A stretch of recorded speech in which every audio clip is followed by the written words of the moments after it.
When you're lifting your little one in their car seat, they can be really cumbersome. So we want to be really mindful for our postures and positions to protect our hands and arms, also our back and our core, especially as we're healing in early postpartum.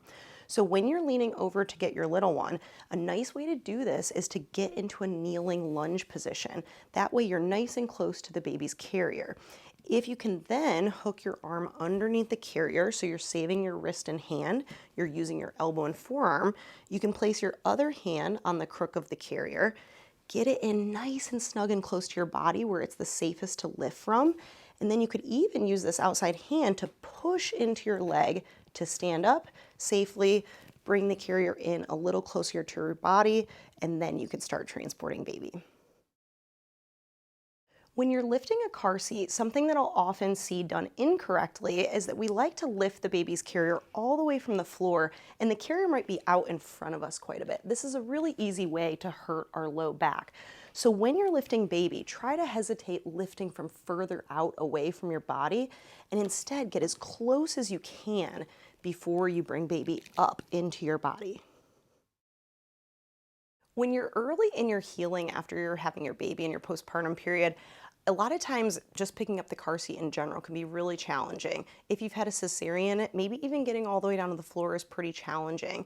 So if you could leave your carrier up on something a little bit higher up, or somebody could put the carrier up higher for you, you can load baby in a little bit higher so that you only have to go from the sitting position to standing. Or if you were to stand up next to your carrier now, it's going to be a lot easier to pick up than moving it all the way from the floor. Another tip when you're lifting your car seat is that oftentimes we only know to kind of hold it this way, and it can be really cumbersome. I'm a little bit vertically conservative, so it can be really challenging to try to hold a carrier down here without leaning really far away. That can be really hard on our body. It's really hard on my shoulder right now. So a tip that I've learned with time that I really enjoy is to reach through the carrier, and you're going to grab this little circle on the other side of your handlebar. If you can grab that, this bar hooks nicely on your arm, and then you're able to hold baby nice and vertical without leaning really far away. It's not going to be ideal in every situation, but sometimes it can be so relieving and take a lot of pressure off your body. If you have a little one that struggles in the car seat, maybe they scream the entire time they're in there, I have a couple of tips that I recommend for patients. If your baby's screaming, you could also check if they have the infant insert still in. Some car seats, it's above 11 pounds that you want to remove this. It's different for every car seat brand, so check your recommendations on it.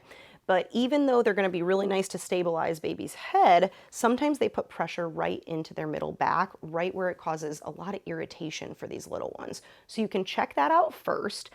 If your little one continues to struggle with the car seat, sometimes moving them to the convertible car seat actually helps. They'll be a little bit more vertical in the convertible car seat, and they're typically safe all the way from 4 pounds on up. So just check again those recommendations for the brand that you have, and you might need to keep the inserts in the convertible car seat a little bit longer since it is a little bit bigger. So just try those things out. Sometimes putting them in, taking them out makes all the difference in the world.